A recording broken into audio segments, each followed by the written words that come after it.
Hello and welcome to The Good, the Scaz and the Rugby with me, Elma Smit, together with our friends at Allianz. Captain Emily Scarratt is in the house. This is her podcast after all. Mike is here. Plenty to get into from the opening round of the Six Nations, but just hold that thought.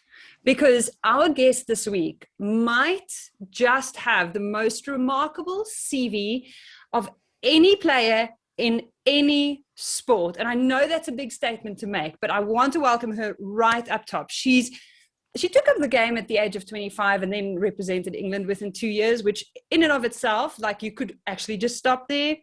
But then she did have to ask permission to do so because she was also training with the Kent Fire and Rescue Service at the time, as you do. And before that, she represented England in hammer throw at the Commonwealth Games in 2014. She's been a gas engineer and a qualified commercial diver. Welcome to England and Harlequins prop and superwoman Shaunagh Brown. Hello. You make me sound a bit good. And usually, like, you put a CV like that, it'll be like non-committal, gets bored easily, doesn't stay in the job. Actually, you made me sound great, so I'll take that. Right, the more feathers to your cap, the better, and that is impressive. I'm just going to log off anyway and leave you to it. Bye. Emily, how are you doing? Yeah, good. We're one game in, obviously, now, aren't we? Different hotel, different environment. Wi-Fi, I think, is a little worse than the last place, so both of us might drop out at some point. But yeah, all good. Off to Italy tomorrow, so yeah, looking forward to it. So before we get really stuck into it, Shaunagh, what was it like having Emily be the captain over the weekend? An honour and a privilege. She's a very chilled captain. Won't talk unnecessarily. Just sort of, when Emily wants to talk, like, everyone listens because it's like, right, it must be serious, and we need to concentrate in on something. So it's very much when she does speak, it's always something like real positive and real needed to say. So it's the ability to, and even like volume levels as well. She doesn't shout, and it's very much right, get in. And then that makes you tune in and listen, because she's like, I really want to hear what she's got to say. But yeah, she's done a great job, if I do say so myself. Did she actually tell anyone? Because I think she forgot to tell most people. But did she actually tell the team that she was captain, or was that or did the coach do that?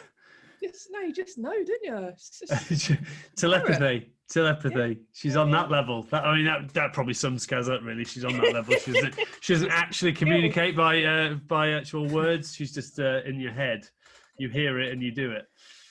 But Emily, when did you tell your mom and dad? Because the only reason we found out is because someone else in our WhatsApp group told us. And I saw it and I went, surely she should have mentioned this. Like, this is a pretty big deal. And then I heard you didn't tell your mom either. Yeah, so I think I actually did tell my parents this time, but in one of the previous occasions, I think maybe back in the autumn when I was captain, like, Sarah Hunter was injured, unfortunately. I forgot to tell them. And then the press release came out. It obviously says a little C next to it. And they were like, yeah, cheers. And I was like, oh, no, yeah, I just forgot. It's one of those things, isn't it? I don't know. I'm not the sort of person that's going to send a broadcast message. I'd rather see how they are, check in, and then they can figure that bit out later on. My mum would be the type of woman, she won't see a C next to my name, but if she did see a C next to my name, she'd be like, what does a C stand for? What have you done wrong? Exactly. You on the naughty stuff again. So did they thank you this time for telling them and giving them a heads up so that they don't just read it somewhere? I can't remember what they said this time. My dad and brother are super busy at the moment on the farm, so they always give me a little thumbs up and a good look and whatnot. But my family's pretty chill. Like, we're really close. We all obviously get on like a house on fire, and I love them to pieces. But yeah, we tend not to make big deals out of stuff. I think they're all really proud, and I'm super proud of what they do. But yeah, we don't kind of shout it from the rooftops. That's just how we are. When you say thumbs up, is it that emoji? Yeah, that's all my dad can do, bless him. He's a stereotypical farmer. His technical abilities are really, really bad, so you either call him or you text him, and that's all you expect back. You need to get him off the Nokia 3210 and actually give him a smartphone. You might be able to move it on. Honestly, he's still playing Snake on the tractor. We got him a smartphone last time around, and he hasn't got a clue, bless him. So every couple of weeks he has to open it all up to blow all the dust out of it. He used to have one of those phones. Do you remember those phones that had they connected from either side? They were like waterproof, bounce proof. He basically still wants that phone. Yeah. I envy that though, some ways. Don't you think it'd be great just to not actually live your life through your phone? I think that'd be amazing sometimes. Yeah. Yeah. Certainly. Okay, so you led your country out in an empty stadium. At least you left with a very respectable scoreline. But tell me about the experience about leading. Yeah, it's cool. Like Shaunagh said, I'm not a shouty kind of captain, so I generally employ others to do that if it's necessary. But who are your foot soldiers? Who are your foot Come soldiers? on. So I got Marley Packer to get stuck in the changing room. She played well on the weekend. I could see she's like really annoying and feisty, so she'd be perfect. Yeah, we had a few like breakdown and kind of physical messages that we wanted to share. So that's never really going to come over that well from me. So it was getting someone like Marley Packer fired up to deliver one of those. Abby Ward as well, she's pretty good at getting stuck into people, stuff like that. But to be fair, there's loads of people, and loads of people will chip in with their own points when they need to. But yeah, leading the team out was awesome. Obviously it's weird because there's no crowd, and we keep talking about it, but obviously we want crowds back. But yeah, it was still cool nonetheless. Obviously it was on the BBC, which was awesome. So lots of people could tune in. I don't know the figures, but I hope they were decent. So may that continue. The only thing I don't know that annoyed you on the field, it annoyed me watching, is when the referee had to go to the TV that was, especially on the one that was miles away from the try. You're just like, surely the TMO can do this for her and just give her the actual answer. So she doesn't. If it's a red card or the potential of a red card, then I get that she should be involved in the discussion. But if it's just for a try, for her to blow time off and then have to run 30 seconds, she didn't sprint, mind either. She jogged all the way over there.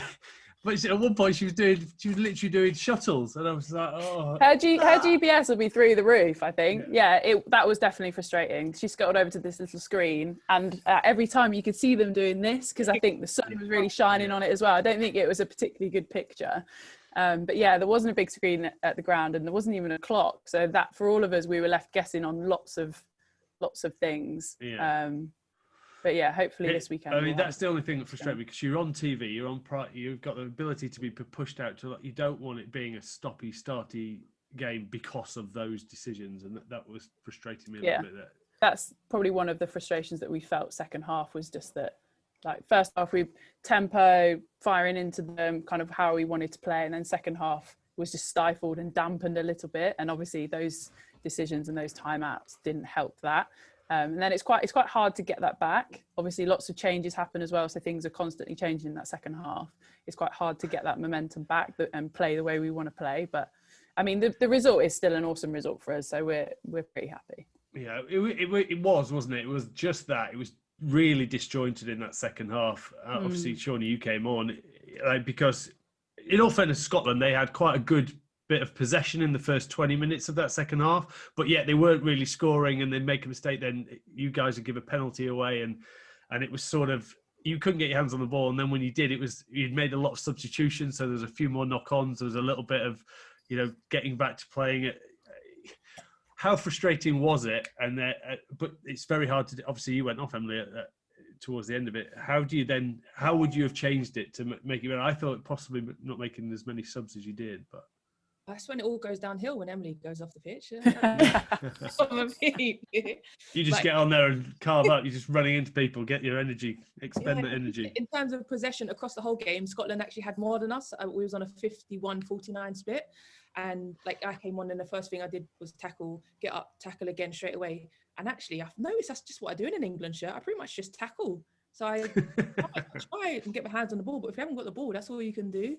Yeah. But it's part of, number one, being a finisher, but also part of rugby and learning how to, being able to stop, start, and trying to get back into it and bringing subs on. And as a sub, like you've got to get on board as soon as possible. You can't take sort of 5, 6, 7 minutes to settle in for the game. If you're only getting 15, 20 minutes, that you can't take that long. So that's part of a separate skill set in being able to get into the game straight away. And for me, like just hitting things, whether we're defending or attacking, just hitting things, I'm like, right, I'm here now, ready to play. And it's completely forward mentality. And I can imagine no back would ever say that.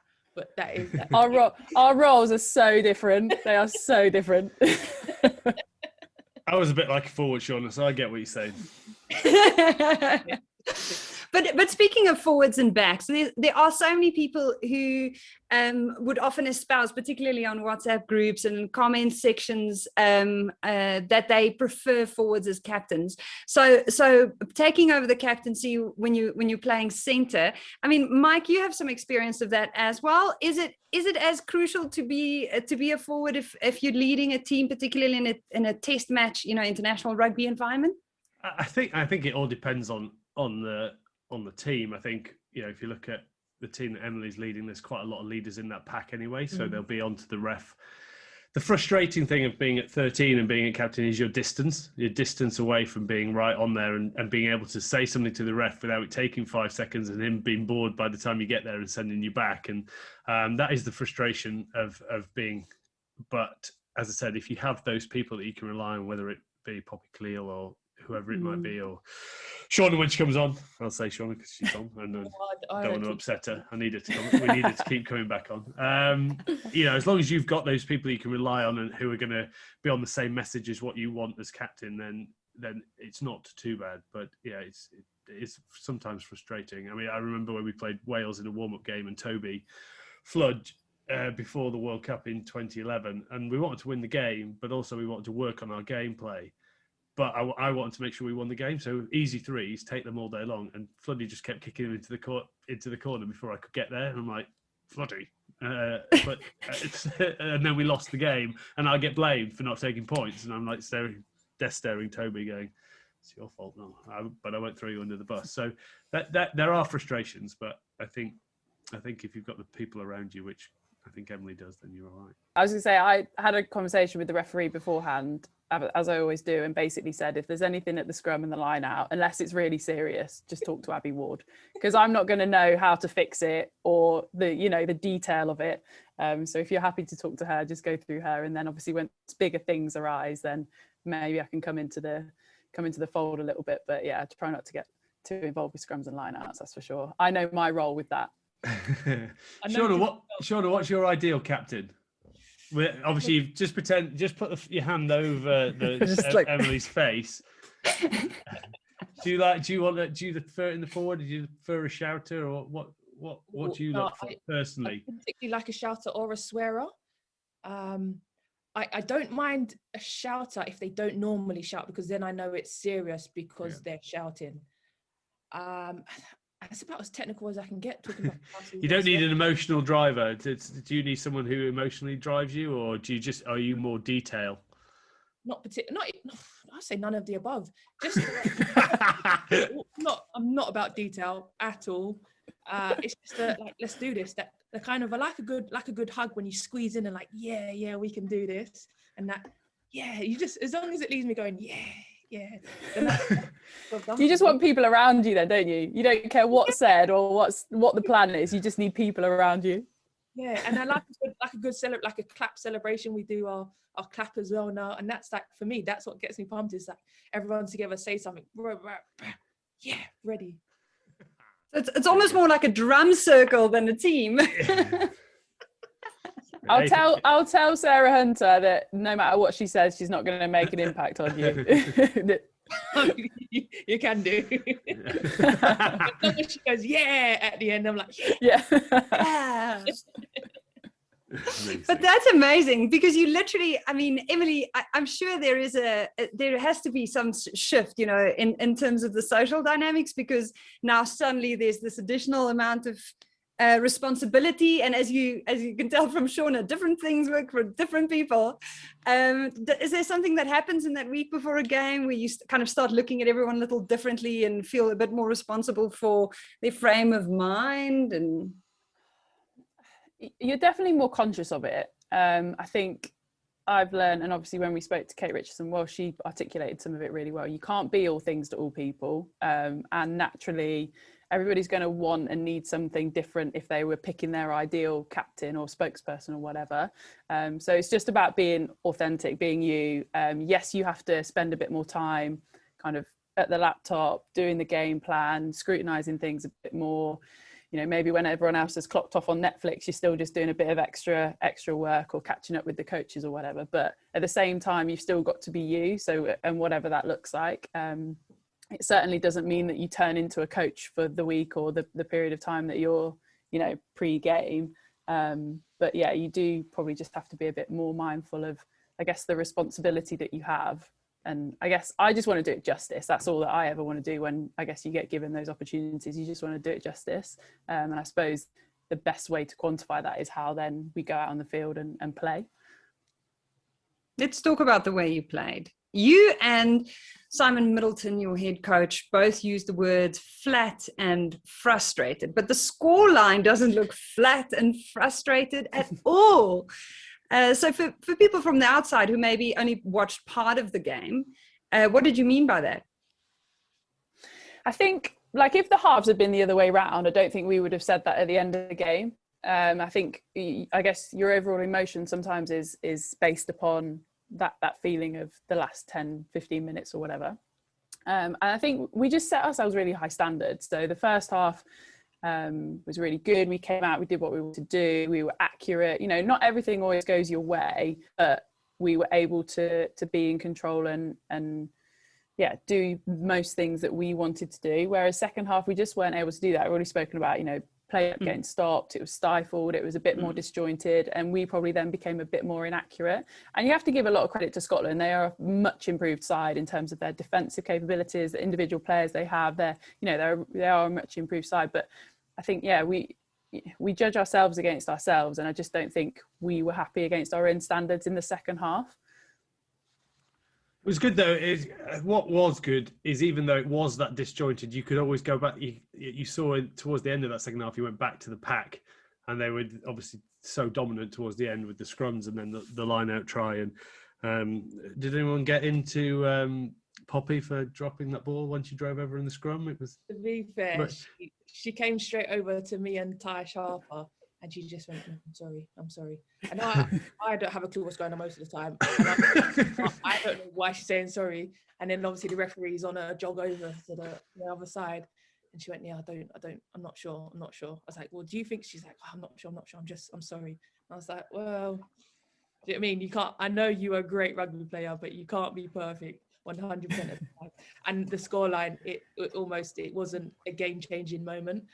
If it was against a France or a New Zealand, then maybe I'd feel differently about Poppy at the back of that scrum. But it was a good time to make a mistake if there ever is one.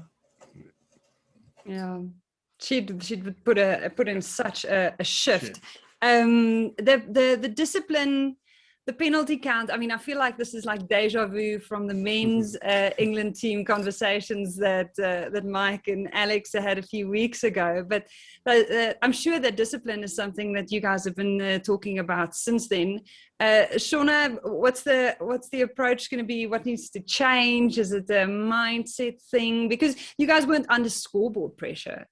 Yeah, I think it's a mindset change, and things like, so we gave a couple away for rolling.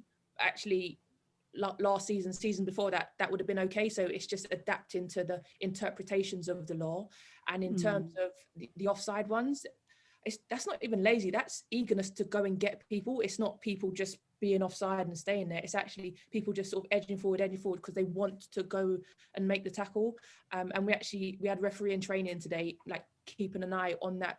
Obviously the discipline in general, but a specific eye on that. So it's having that referee constantly, and being 30 centimeters offside in a game you're giving away a penalty. If you do it in training, sometimes it's not always picked up, so you get into those bad habits, as it were. But it's about us backing our line speed and backing our pressure, and like, let's literally have 30 to 50 centimeters clear, so there's no way like that can be given against us, and we're good enough as a team across the board that we can go get, even if we give them an extra 50 centimeters.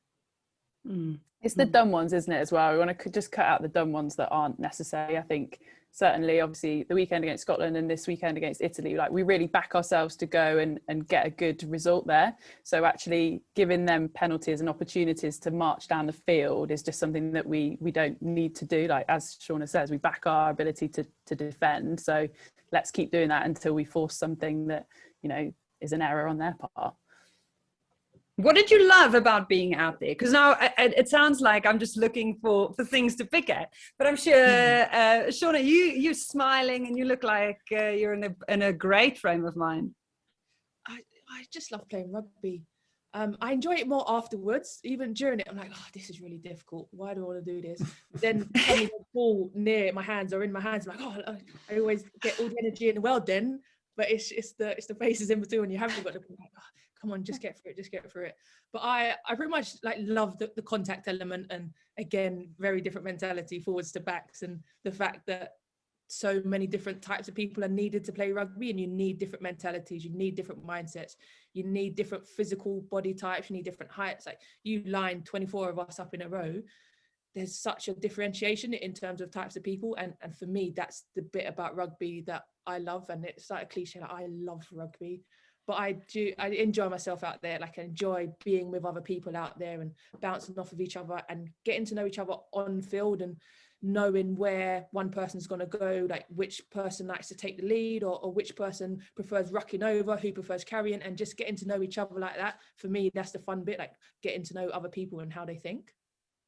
I think for me, like, I think it's more probably pertinent at the moment just because of the world we're living in, but you don't get many opportunities a year to pull on the white jersey especially. So I think we're like really just relishing those opportunities to do that. We're in a Six Nations. Yes, it looks a little bit different, but actually we're still representing our country. And I don't think there's a single girl here that would kind of say that doesn't excite them and doesn't get them going. So I think that's the thing for me. I just love the opportunity to represent my country. And I love that, Shaunagh, you talk about how much you love rugby, because I mean, athletics was your previous first sporting love, surely. I mean, and you did some serious stuff. You trained with Dina Asher-Smith. You went to there's a list here: World Junior Champs, World Youth Games, European Juniors, Commonwealth Youth Games, the Commonwealth Games. How did rugby manage to attract your attention through all of that? Initially, it was just through, so rugby's a winter sport, athletics is a summer sport.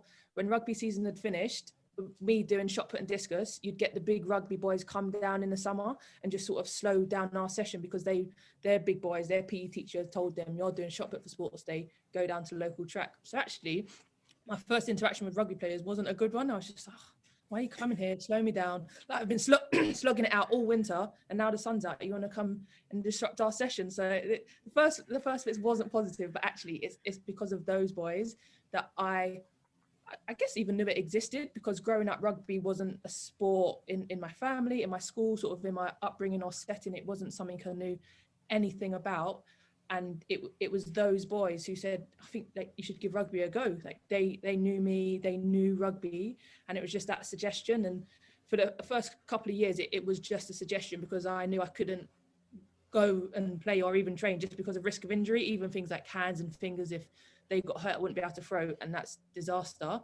But it was the sort of little drip feeding from them, like, oh, have you started playing yet? Have you started training yet? So knowing that it was an option, looking into a couple of local teams, and actually where I trained for athletics, there was Blackheath Rugby Club was down the road, and I used to think, well, if I can finish training at this time, then I can go straight off to rugby. But then my coach was like, no, you can't. Like, it's not about logistics on the day, it's the training element of it, doing too much, and then you're knackered for the next day, and the whole sort of bouncing effect of it. But it was, once I went to Commonwealth Games 2014, made it to the final, which was a pretty decent achievement. But then I kind of fell out of love with the sport for the end of 2014 and coming into 2015 season. And I was never getting paid for it. It was never a sort of career choice as such. I've always worked alongside. So I just said to myself, as anytime I stop enjoying it and stop loving it for a long period of time, because obviously you have bad days, everyone has bad days, but stopped enjoying it for a long period of time, I was going to stop. And I actually tried to retire from sport as a whole and just be a normal person, go to work and have a beer, come home, watch TV. That lasted like 2 weeks, and I was like, right, I'm going to find a local rugby club. And literally sent an email to Medway Rugby Club and said, can I come and play? And they said yes, and that was the start of it. Amazing. Do you wish now, like looking back on it earlier, because obviously 25 is nowadays quite late to start, but obviously you did all those other amazing things, experiences could have set you up to where you are. Like if you'd had the choice, do you wish you'd have found rugby, say, when you were 15 years old or 10 or whatever it might have been? Short answer is no, because like the reason I've been able to accelerate so quickly is because of the other sports and having the foundation. And it's not like I wasn't just a normal person before. I was in the gym 3-4 times a week. I was at the track 3-4 times a week and competing, and the whole sort of discipline of being able to go to work, put in a 9-10 hour shift, go straight to training. Like that all adds to how I've been able to do so well so quickly in rugby. Potentially in terms of skill level and having like thrown a ball around a bit earlier and kicking, it's just those sort of kicking. It's a new thing. You've not seen kick. But it's even. It sends a drop goal challenge coming on. Oh, maybe not. Even being aware of game plays and potentially watching it, that could have happened earlier, because that would then have helped me accelerate even quicker if I knew a lot more about it, not necessarily playing. But no, I'm glad I'd done it in the order I've done it and had the experiences with life and with sport, and now I'm just in this rugby bubble at the moment. So how much of your working life was as a commercial diver? Did you do much in that, or were you? I'm actually intrigued about the gas engineer, because Haskell's always saying he needs to keep the gas man at bay, and I'm thinking we could send you around to shut off his gas, which would be quite nice. Yeah, I'll only go round if he doesn't call me a gas man, because I'm not a man. Oh, okay. Yeah, well, granted. But it's 5 years. That was my first proper job. So first job was a lifeguard, standard first job.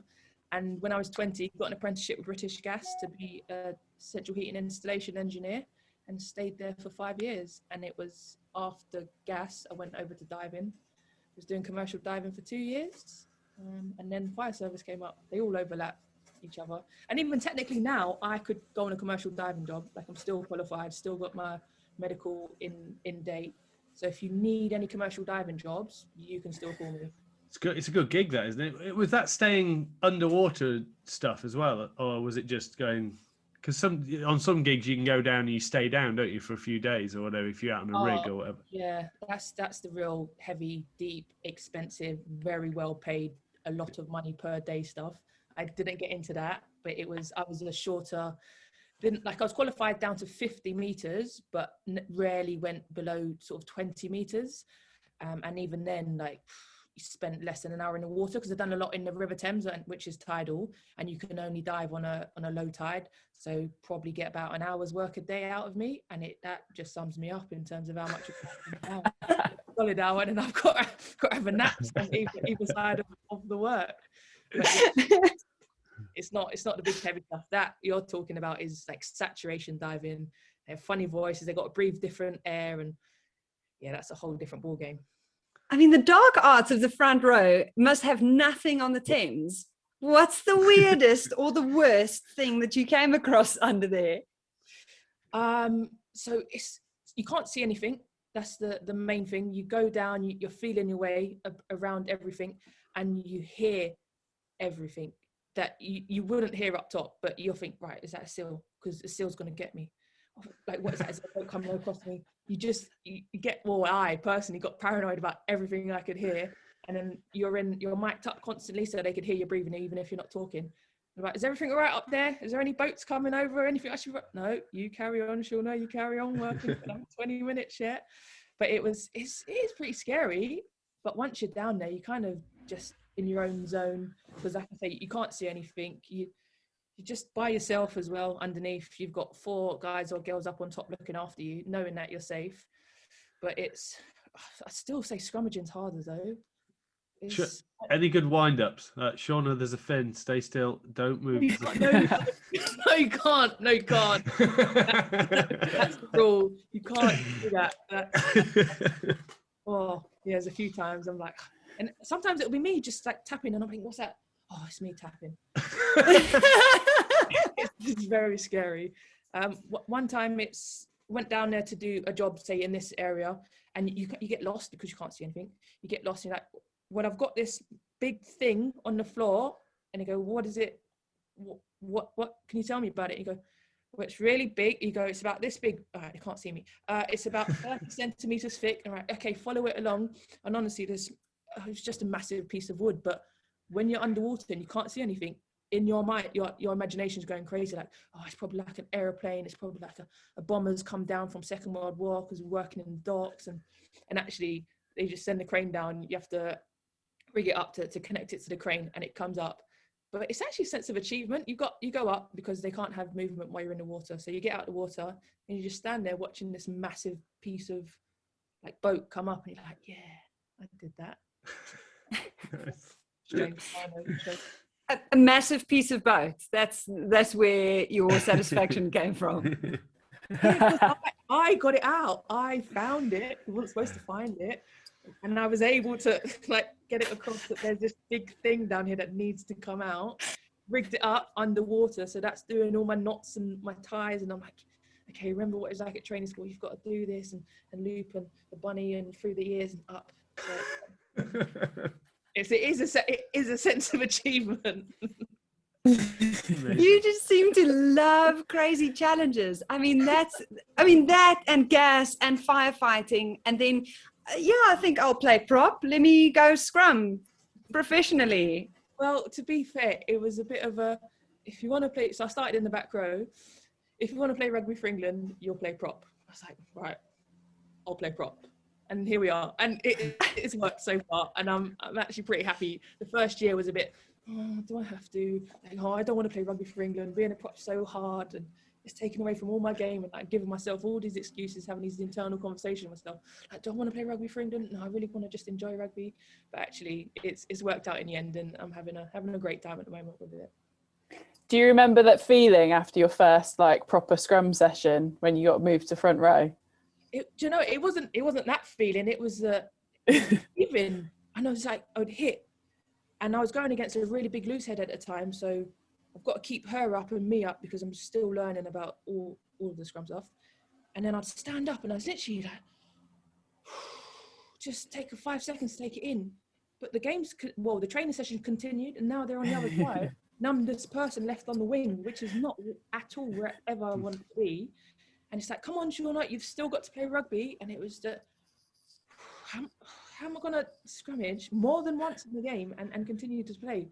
Like, it baffled me, but it's just a thing of getting used to it. It would have been a completely different type of training, though, than what you were used to, because I assume when you were throwing, it was all power, it was all short, sharp, intense, max load, max shift, whereas now you had to run around as well as be able to put in those sort of short bursts. Running, it's not for me. And now when kids ask me about like how much you love rugby, I don't like running. I love playing rugby, so I have to run, but I don't like running. I made it to an international level of throwing, shot put and hammer, discus, without ever running more than about 20 minutes at a time. And I was like, now I have to run every day, but for some sort of reason. And like I said, the weights are different, and I try and kind of match my weights to what I used to do, but bearing in mind that my body has to be in a different place, and I can't be sort of maxing out every other week, etc., and still have to be ready to play on Saturdays. But it's a very different type of training. But because I had my background of training, it's been I wouldn't say it's been an easy transition. It's been an enjoyable most of the time transition, but I still don't like running. At least they pay you to run now. Yes, that never happened before. Yeah, it's the first thing I said when I retired. I was like, they had to pay me to run. I'm not running anymore. I'll get on a bike, but no running, thank you. Niche. Not interested in breaking yourself just for the fun of it. No. So, are you going to do something crazy after rugby, like turn to the Winter Olympics, or start playing badminton? I mean, what else is there that you are vaguely interested in? What you're offering? That's where if you've got a challenge for me, I'm probably going to take it. If I'm finished with rugby and I need something else to do, I'll have a go. And funny you should mention Winter Olympics, because I have thought about at some point maybe doing skeleton or luge, which is by yourself on a tea tray, head first or feet first down the mountain. I've done skeleton. Mate. You'll be fine. You'll be fine. I did it in the jump when I was on that TV show. It was all right. Oh, yeah. You'll be fine with it. You'll love it. Love it. So really, is it as terrifying as it looks? The first handful of times you go down, your brain can't compute how fast you're sort of going, and you're trying to. So unfortunately, I had Amy Williams as my coach, and she was like, "Right, you hit the wall on this corner. How did you feel?" What I was like, "What corner?" I was I remember quite a lot of them, but I don't remember which one turn 6 was. But then slowly, as you kept going round and round, you started to remember the course, and your brain would sort of catch up with what you're doing. And it was really good fun. And then then you start getting, because anyone who's played sport to a high level, they get really addicted to the being coachable. So it's then she's like 2 taps on turn 6, and you then get into it and get going around it. But I think I still got beaten by what's the guy from the Pineapple Studios dancing? Yeah, he still beat me anyway. Louis. Yeah, Louis beat me. He's a great athlete. Anyway, I'm just going to definitely go now. Yeah, he beat me, and then Joey Essex beat me in the final. It's a fucking great show. Anyway, I'm a proper athlete, me. Make that. I'll be putting my hand up for it. I can't wait for Shaunagh's future as a Winter Olympian. Emily, I know that your teammates have said before that it's annoying how adaptable you are to different sporting codes, but Shaunagh must rival you in some of those strange new challenges. No. I think her CV speaks for itself. To be fair, we were in the gym only a couple of hours ago, and she's off doing handstands, like up against the wall, walking around. I was like looking over where I'm just doing like a normal dumbbell row or something very, mainstream, and she's walking around on her hands. So I think there's definitely a lot of talents and attributes that Shaunagh has that I certainly do not. But yeah, it did make me smile when you mentioned badminton earlier. I can't see Shaunagh as a badminton player in retirement. Although it's probably not easy on their knees. I'd probably hurt myself doing that. It looks dangerous. Just stepping around everywhere, changing direction. Scaz, Oh, sorry. I was going to say, Scaz, talking of knees, are they knee supports that you wear? Or I was pausing the TV going, because I've seen them before, and I wasn't sure whether it was just you roll your socks over like a footballer, or whether you some sort of support. I'm glad you asked if you weren't sure, because people just assume that I like pull my socks up and it's like a fashion statement. It's definitely not a fashion statement. They're pads. So basically, I don't know, when I was about 2021, I hurt my knees, and it's called a Morel-Lavelle lesion. Probably I pronounced that wrong. It's basically like a degloving of your knee. So structures separate in your knee that aren't supposed to separate, and then they fill with fluid. And it all gets a bit messy, basically. So I went through quite a big phase of my career having to have my knee drained after nearly every game. So basically the knee pad just softens the blow, like when you land on it or someone whacks it, as inevitably happens in a rugby game. So it just kind of lessens the blow and means that, essentially they don't get as battered as they perhaps once did. But yeah, it's 100% not a fashion statement. I do not enjoy wearing them. And if I could, I would not, but it means that I can play the game. So yeah, there you go. There you are. To be fair, and I will claim this, lots of people now wear them. Shaunagh can testify.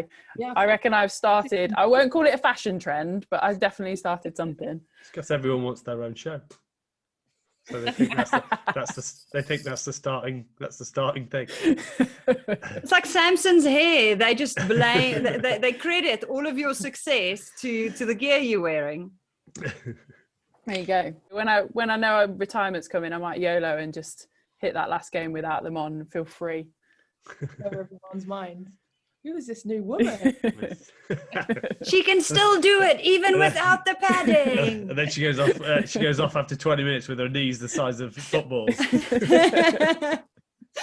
So now, speaking of footballs, you have a game this weekend. You have the prospect of international travel, which is really rare. You are crossing into Italy. France was super dominant against Wales, so every incentive to now push past Italy and secure a showdown against them. I'm sure there's plenty of, motivation there already, but does that factor into it at all for you, Shaunagh? Yeah, we've won 2 Grand Slams in a row, and we can't officially make it 3, but we're gonna do the closest thing possible. And we love playing rugby. It's something like, again, the international travel, it's a privilege because so many people can't do it. There is a lot of paperwork and processes and procedures behind it, and we are not just waltzing off to Italy. But it is an honour, and again, it's putting on the shirt, wearing the rose, representing our country and representing our sport as well, because so many people, they're starting to go back now, but only elite rugby has been happening over the last few months. So every time we step on a field, and even in Premiership games, it's just acknowledging that we're always doing it for the country of rugby, and it's not just a game of rugby at the moment. We are doing it for everyone. Do you feel like there's a bit more buzz? Emily, we were talking about it last week, about the fact that this time the Women's Six Nations lives entirely in its own little, kind of calendar gap, and you guys have really good time slots during which people can actually watch your games. Are you feeling a little more buzz around it? Yeah, I think so. I think I did a virtual press conference after the game, and obviously it was Zoom, but there was the amount of boxes and people that were there staring back at you was a lot more than I've ever seen before. And whether it's easier because they don't actually physically have to be at the ground or not, I'm not sure. But I think, the media slots that are now in our schedule are more than I remember seeing for a while. I think the amount of players being used as well is really good. I think take us back 5-6 years, you probably only had 5 people that got rotated around the media, whereas now actually it's about the whole squad, it's about everybody involved and kind of putting everybody's faces out there. So that's awesome. Going away to Italy this weekend, again, another big challenge. I don't think they've played since we last played them in the autumn, so obviously looking closely at all of that sort of footage and getting stuck into that. But yeah, as Shaunagh says, it's different when you travel, but yeah, we're very aware of, I guess, the potential to be in a Six Nations final, which is weird in itself because that's not normally a thing. But yeah, we've got to go to Italy and do our job. And I think, as we said earlier, the frustration probably of that second half is definitely a real kind of motivating factor this week. You're also in Padua, I think, aren't you? You're playing at Plebiscitio or something, I think is the stadium. I don't know. But there's a great, I know you're not going to be able to go, there's a great nightclub in Padua, I remember. Cheers, Mike. Thanks, Mike. The Sugar Hill Gang were playing last time I was in there about 20 years ago. Here's what you could have had. Yeah, well, exactly. But I'm sure you'll get to wash your hands and stuff. It'll be great. It'll be fun. As long as someone takes the tuck shop. How are you finding the tuck shop, Shaunagh?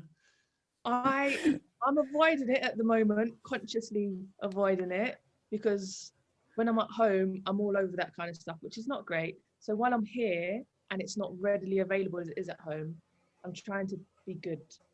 That's what I think. There's going to be a serious spike in sales the longer these camps go on. Obviously, we're still like early days. They've freshened it up, I think, with a few new goods from a bit of feedback they've had.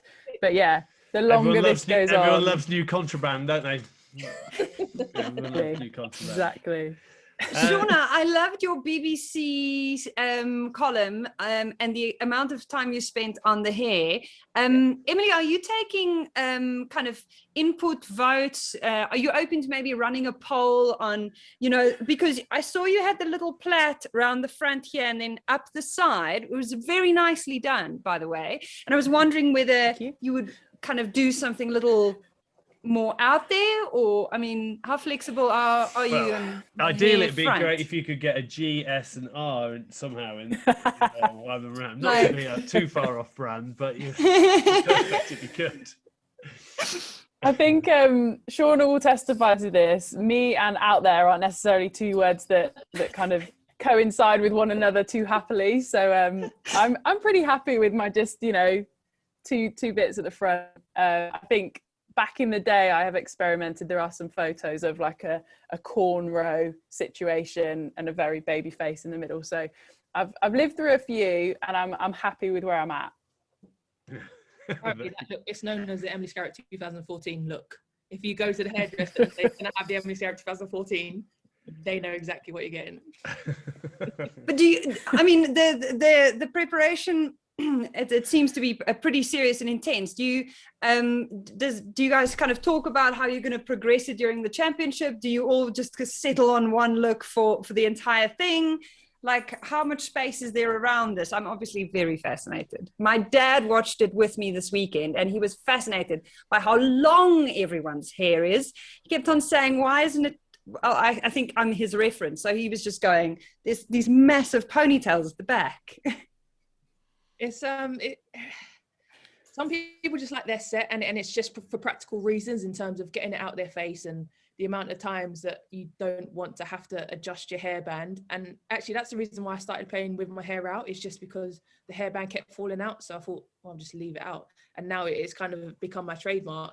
But I can do, and the girls are always surprised that I'll do so many different hairstyles with my hair for no reason, not necessarily game days. And I'll be the one that does the polls and asks Instagram, what look do you want? Have you got any suggestions? But because I could do so much of it, and I love it. Like growing up, my hair was like, it's just always knotted and having to comb it out. But now, as I've got older, I've learned to love my hair and all the different things it can do. But there's a few different looks, and some people have their set looks, and then you're looking at your chest breech. Sometimes she'll have a 2 all the way down, but then some days she won't love those like that, so she'll just have 2 into a hairband. And yeah, there's a lot of science that goes into hair preparations. The hair deal is a big thing though. Like, we don't have a huge amount of platters in the team. Vicky Fleetwood, Tysh, trying to think, Lark will step up. We've had games before where we've had no platters. And that is genuinely the most worrying part of like the preparation. It's like, well, who's going to do our hair? Like, what am I going to look like? How is this going to work? Like, it's a genuine thing. I think obviously our hairs are all quite long at the moment because of the lack of ability to go to a hairdresser's. Yes. But yeah, somebody like a Jess Breach, I think she used to have the 2 all the way down, had a bit of feedback that it made her look really young. Now doesn't like it. Her mum still really likes it, but she's a bit mature. She's grown. She doesn't like that anymore. So yeah, it's a big deal. First time today, I'm feeling quite smug about myself. I don't have to worry about any of that. I just get out of bed, and this is how it rolls. This is how it rolls. You truly woke up like this. Yes, I did. Shaunagh, you did a bit of a workout, the Allianz Inner Warrior workout video you did during lockdown to try and kind of encourage people to just stay active and still get out there, which I love the energy around that, because you are such a shining example of someone who just does not stop. Yeah, it has been tough during lockdown, and there's good days and bad days. But like you say, I done a workout video for Allianz Inner Warrior, and it's about using what you've got in terms of tools and equipment, or lack of tools and equipment, and using bits around the house and trying to maximize the time and appreciate the time, and knowing that, like, as a country we've been through a lot. So it's not necessarily about like looking back on what's been bad, but like, what can we do moving forward? And the country is now unlocking slowly, and community rugby is starting to be allowed. So the series with the Inner Warrior, it was about getting people and their bodies in a place where they could come and play rugby, rather than having to sort of do a pre-season. It would be about just preparing for pre-season so you could hit it a bit harder. But it seemed to be successful, and our game, and Emily and myself, like, our game relies on grassroots level rugby and getting women into playing rugby. And it's not always about necessarily winning, and it's more about the values of rugby and being together and being fit and healthy, but just enjoying yourselves. And people joke about sometimes they're a social club who plays rugby, but actually it's okay to do both. And the Allianz Inner Warrior program is a springboard for that, and encouraging people to literally just get involved. It's the question I wanted to ask, and it might be completely inappropriate. So when I was watching the games on the weekend, one thing that sprung to my mind is the size of the ball. Has that ever come up? Do you ever think that the ball's too big? I personally, I've got big hands for a woman, and I can hold the size 5 ball with one hand, but I wouldn't say confidently. I, as a ball handler, not a kicker, would prefer a smaller ball. And I get the arguments are in terms of kickers, they'd have to make a lot of changes. But also another argument is, will we be taken as seriously? Because like everything else is the same, and that's some of the questions you get when you're like, you play women's rugby. Oh, is it full contact? Like, oh, is it full size pitch? And it'll be a smaller ball. But actually, we don't have to advertise that it's a smaller ball, and it would be a 4.5, not even a 4. But if I had the choice of playing with a smaller ball, I would. Because I sat and I actually went through both games quite a lot, and you could see that the difficulty, where you want to throw an offload, but because you don't, I just don't think it makes sense to make the game better. You want to see all your skill sets, which you all have, which is offloading. Why can like someone like Sonny Bill Williams, who can literally just do that with the ball? It should be the same. That where if you do have a big hand, you have an advantage, and you should be able to throw those offloads. But also, you've got to give the people who don't have bigger hands. It just sort of struck me that it would open a lot more of the players' skill sets if it was it doesn't have to be a size 4. It's a tailored to you ball. That's what we're trying to promote as the best way of putting women's sport forward. So it doesn't have to follow. This is what we talked about the Lions. It doesn't need to follow what the men's game is. It needs its own ball. It's for women to do. That's even if it's just done on average size hands. That then it fits and it works for everyone. I just think it would add to the offloading ability, the be able to throw one through your legs or whatever, which I think is hard for a majority of the girls the women at the moment because the ball is big. I completely agree, and it's not necessarily about equality in terms of treating us exactly the same. It's equality of opportunity, and like you say, if it's going to improve our game and we're a separate brand of rugby, then I'm all for it. I'm like a full-blown sitting on the fence with it. I get the good sides to it and the potential opportunities and how it could open our game up. And there's been loads of debate about it. It fluctuates when it rears its head again and people start talking about it. But as Shaunagh said, from a kicking point of view, it's a lot nicer to kick a bigger ball than it is a smaller ball. And maybe that's just because you need to be a better kicker to find the sweet spot on a smaller ball. I'm not sure. That's true. No, that's probably true. You do need to be slightly more accurate with your sweet spots. But then that's your problem. It's no one else's problem. So the forwards are having a whale of a time, but I can't convert anything. but then again, if it's tailored to your sport for that purpose, it can be worked on. And you hopefully find a way that you shape the panels that it works for both. I just think it's a shame. I think you can create something that's specifically unique for women's rugby, and it would serve a purpose. Yeah, and a lot of the time when changes are made, they have platforms, kind of semi-pro platforms to trial them on. I know in South Africa, for example, the Varsity Cup has been a platform that plenty of laws and innovations and stuff has been trialed on.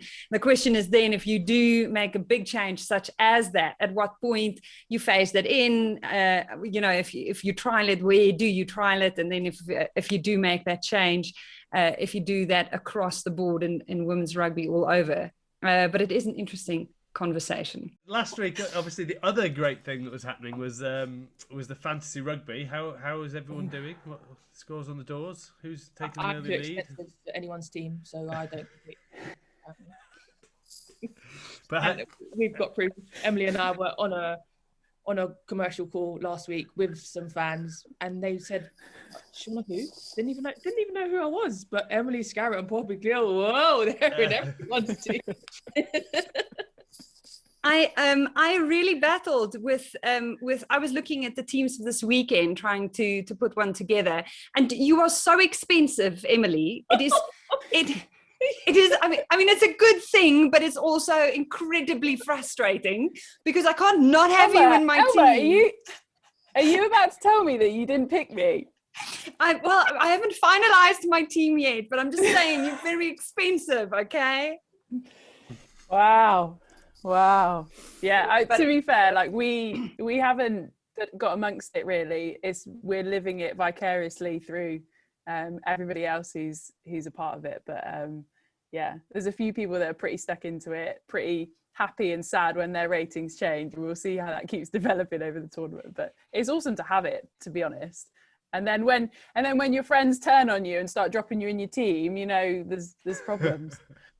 As long as you're playing with those knee pads this weekend, you are in my team. Done. Okay. Well, thank you so much for hanging out with us, Shaunagh. It was lovely to have you join the chat, and certainly enlightening. I've never thought of the world of commercial diving as such an interesting career direction, and I'm looking forward to your future at the Winter Olympics. I'm getting old, Elma. I'm 31, so these things are just thoughts I have that I don't necessarily can't action them as I get older. Maybe like a Mike Tindall do the jump celebrity one-off, but I don't think I could ever do it seriously. Well, who knows actually? Who knows? Never say never. Never say never. Okay. Well, safe travels to the 50% of this 4-person lineup who gets to cross a border this weekend. That's it. For the good, the Scaz and the rugby, together with our friends at Allianz. Good luck to Emily and Shaunagh and the Red Roses. Of course, you can tune in this weekend. Six Nations action on Saturday afternoon. It's on the BBC iPlayer from 2 p.m. And this week on the good, the bad and the rugby, Mike and Alex Payne speak to a rugby league legend, Sir Kevin Sinfield. You can download that podcast wherever you love to find your podcasts, or go check it out on YouTube if you want to see the video version. Thanks again for your company. We'll be back in 7 days' time.